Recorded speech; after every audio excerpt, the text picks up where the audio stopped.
Welcome to this comprehensive guide on the Splunk eval command. The eval command is one of the most powerful and frequently used commands in Splunk Processing Language, or SPL. It allows you to create new fields and transform existing data by performing calculations, string manipulations, mathematical operations, and implementing conditional logic. Think of eval as your Swiss Army knife for data transformation in Splunk.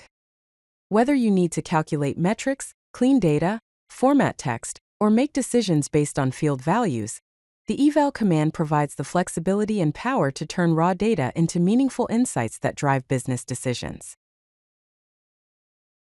Let's start with basic field calculations using the eval command.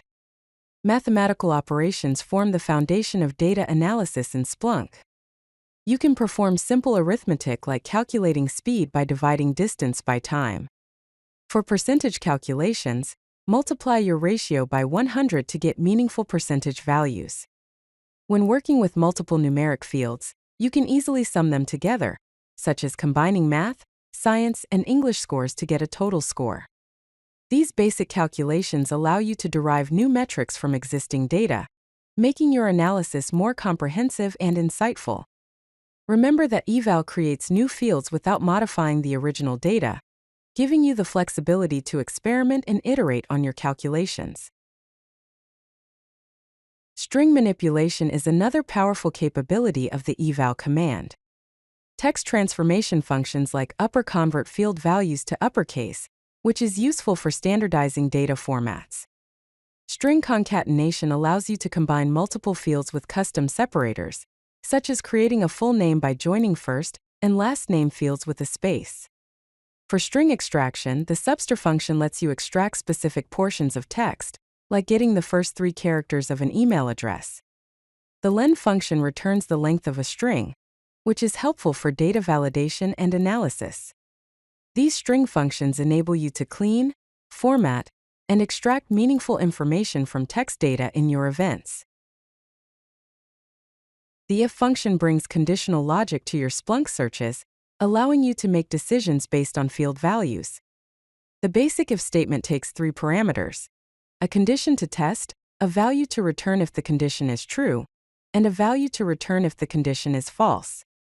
For example, you can categorize HTTP status codes as either success or error, based on whether the code equals 200. For more complex scenarios, you can nest multiple if statements to handle multiple conditions, such as categorizing severity levels as high, medium, or low based on numeric thresholds. This conditional logic is essential for data classification and creating meaningful categories from raw numeric or text data. When you need to evaluate multiple conditions, the case function provides a more elegant solution than nested if statements. The case function evaluates conditions in order and returns the first matching result. For priority classification, you can set up multiple threshold conditions where severity greater than 8 returns critical, severity greater than 5 returns high, and so on. For HTTP status code categorization, you can use logical operators to group codes into meaningful categories like success for codes between 200 and 299, client error for 400 series codes, and server error for 500 series codes. The case function makes complex conditional logic more readable and maintainable. Beyond basic arithmetic, the eval command provides access to advanced mathematical functions for sophisticated data analysis. Statistical functions like round help you format numeric data to a specific number of decimal places, making reports more readable. The max function allows you to find the highest value among multiple fields, useful for identifying peak values or thresholds. Numeric operations include the abs function for calculating absolute values, which removes negative signs and gives you the magnitude of differences. The sqrt function calculates square roots, useful for geometric calculations or statistical analysis. These mathematical functions extend your analytical capabilities beyond simple addition and subtraction. Advanced string manipulation functions give you precise control over text data processing.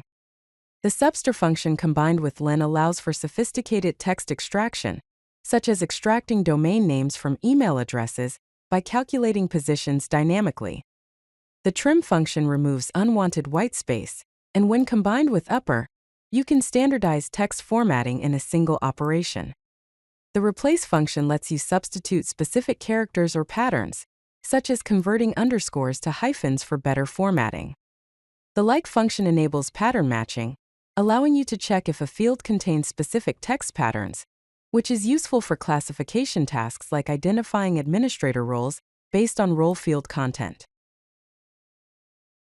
Working with timestamps is crucial in log analysis, and the eval command provides powerful date and time functions.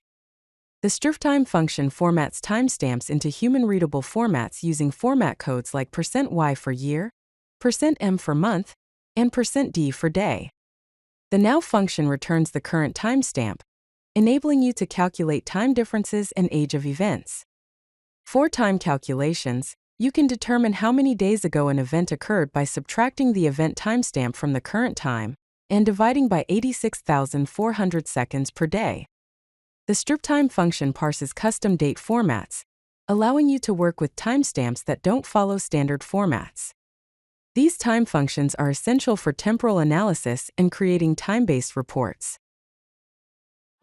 If you like this video, hit that like button and don't forget to subscribe. Visit CodeLucky.com for more such useful content.